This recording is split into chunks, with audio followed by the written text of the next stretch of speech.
नमस्कार, मैं सुनील आप लोगों को ऑनलाइन एकेडमी में स्वागत करता हूं। आइए आज पढ़ते हैं डीएलएड थर्ड सेमेस्टर का हिंदी विषय पेपर नंबर 6 है।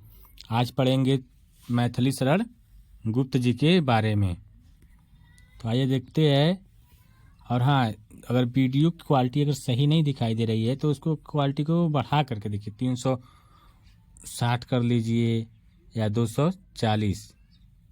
वैसे 240 पर सही दिखाएगा, नहीं दिखाएगा 360 कर लीजिएगा, क्लियर दिखाएगा। आइए आज पढ़ते हैं मैथिली शरण गुप्त हिंदी में। इसके पहले कबीरदास बिहारी लाल का और तुलसीदास जी के बारे में बता दिया गया है। आइए देखते। भारत के राष्ट्र कवि मैथिली शरण गुप्त का जन्म सन 1886 में हुआ था। कब हुआ था? 1886 में। कहाँ हुआ था? झांसी जिला के चिरगांव की गहुई में। झांसी जिला के चिरगांव के गहुई में मैथिली शरण गुप्त जी का जन्म 1886 ईस्वी में हुआ था। ये कौन से परिवार में हुआ था? वैश्य परिवार में हुआ था। इनकी मृत्यु 1964 ईस्वी में हुई थी। ठीक ना? छोटा छोटा बताया जा रहा है क्योंकि बस हमें मेन पॉइंट क्या है इनके बारे में थोड़ा जानना है और इनकी कृतियों के बारे में जानना है। ठीक ना? इनका मूल नाम जो था मिथिलाधीश नंदिनी शरण था। इनका मूल नाम मिथिलाधीश नंदिनी शरण। इनके पिता का नाम रामचरण लाल था।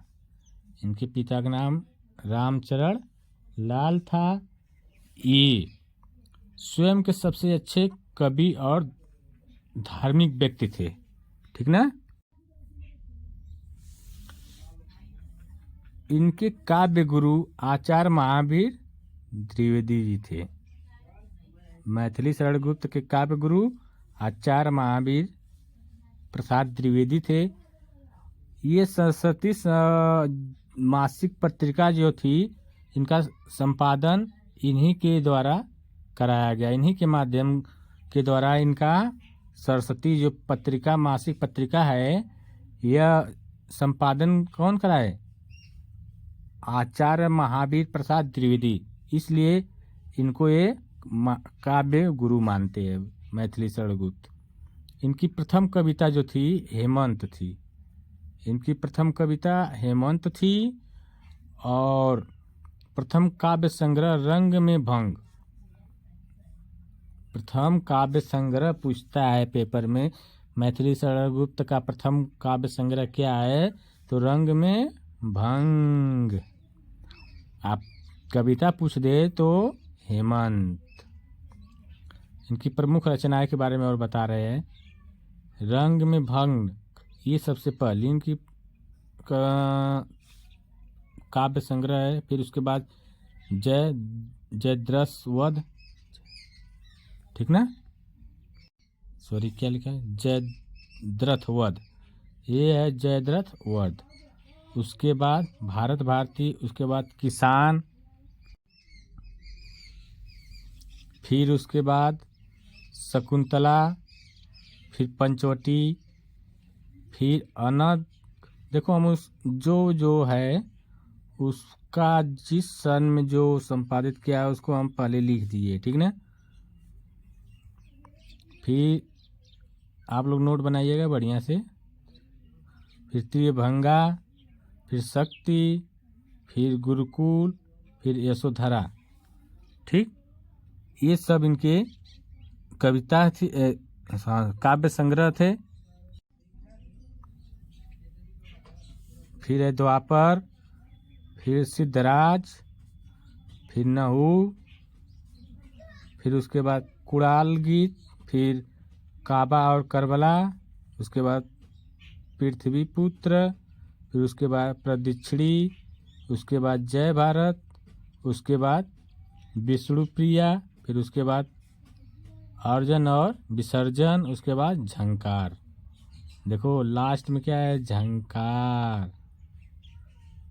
ये झंकार दिए सबको, ठीक ना। तो आइए देखते हैं आगे। इन्होंने विषय वस्तु की दृष्टि से गुप्त जी ने रचनाओं को निम्न श्रेणियों में वर्गीकृत किया। मतलब ये क्या किए, निम्न कई श्रेणियों में बांटे। पहला था राम संबंधित काव्य। राम संबंधित काव्य, इसमें क्या क्या इनका है, ग्रंथ साकेत है, पंचवटी है और प्रदक्षिणा है, ठीक ना। फिर कृष्ण संबंधित काव्य, इसमें द्वापर लिखे है, जो द्वापर है।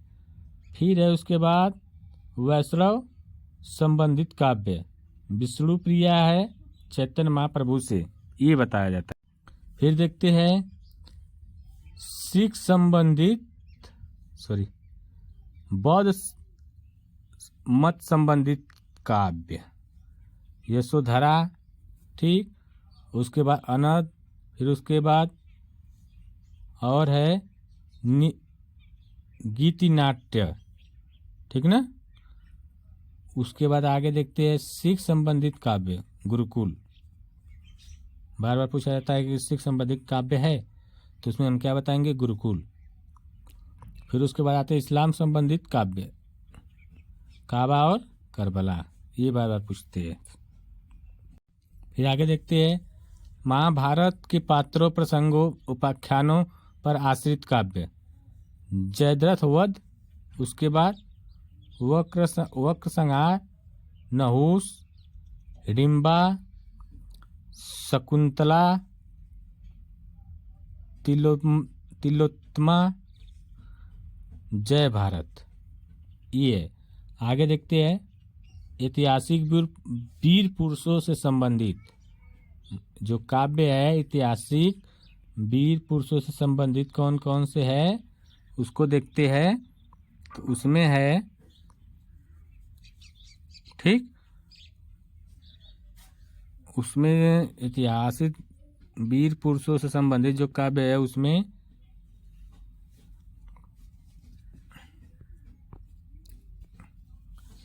पहला है रंग में भंग, दूसरा है सिद्धराज, तीसरा है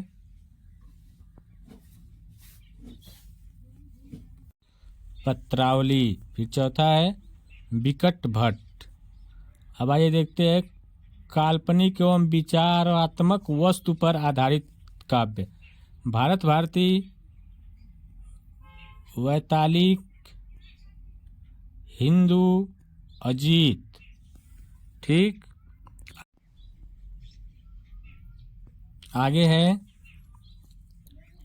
महाकाव्य, इनका सबसे बड़ा महाकाव्य क्या है, साकेत है। साहित्य में स्थान, मैथिली शरण गुप्त का आधुनिक हिंदी काव्य जगत में निर्विरोध या निर्विवाद, ठीक, या निर्विवाद रूप से शीर्ष स्थान पर है, ठीक ना। अब आइए देखते हैं अयोध्या सिंह उपाध्याय हरिऔध। ये आजमगढ़ के रहने वाले थे, ठीक ना। अयोध्या सिंह उपाध्याय जो है आजमगढ़ के रहने वाले थे, निजामाबाद क्षेत्र के। आइए देखते हैं खड़ी बोली हिंदी कवियों में अयोध्या सिंह उपाध्याय हरिऔध जी का प्रमुख स्थान जो है द्विवेदी युग के माने जाते हैं, ठीक ना। प्रमुख स्थान कहाँ है इनका, द्विवेदी युग के माने जाते हैं। हिंदी बोली में कवि में हरिऔध जी का प्रमुख स्थान है, ठीक ना। आए किस युग के कवि है, द्विवेदी युग के। इनको संस्कृत, ब्रजभाषा एवं खड़ी बोली पर समान अधिकार प्राप्त था, ठीक। इनका जीवन परिचय क्या है, हरिऔध अयोध्या सिंह उपाध्याय का जन्म आजमगढ़ जिले के निजामाबाद स्थान पर हुआ था। इनका जन्म सन 1865 में हुआ था, ठीक ना। सनाठय परिवार में हुआ था। इनके पिता का नाम पंडित भोलेनाथ उपाध्याय था। फारसी और अंग्रेजी का अच्छा ज्ञान था। ठीक है, हरियोध जी को फारसी और अंग्रेजी का बढ़िया ज्ञान था। इनका जन्म 1865 ईस्वी में सनाठय परिवार में हुआ था। आजमगढ़ जिले के निजामाबाद तहसील पड़ती है, वहीं पर उसी क्षेत्र में, ठीक है। इनको क्या था, संस्कृत, ब्रज और खड़ी बोली का भी समान अधिकार प्राप्त था, मतलब जानकारी थी, ठीक। और आगे, और इनका निधन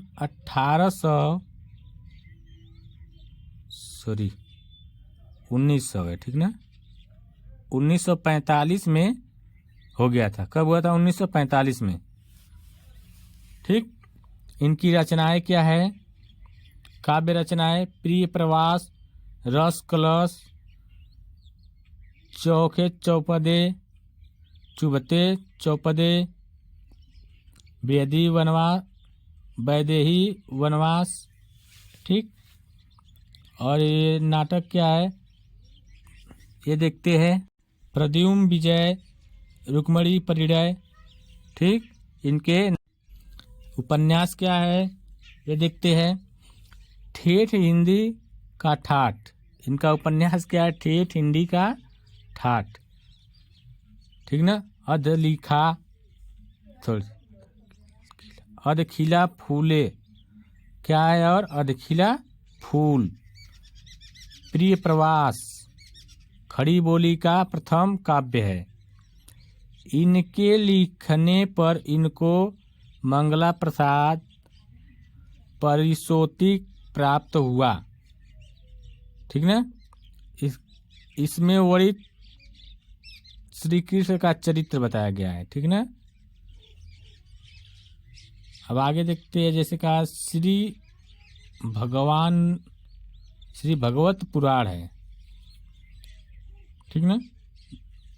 प्रथम महाकाव्य इनका श्री भगवत पुराण। दूसरा रचना क्या किए थे? काव्य ग्रंथ वैदेही वनवास, काव्य ग्रंथ में वैदेही वनवास, ठीक।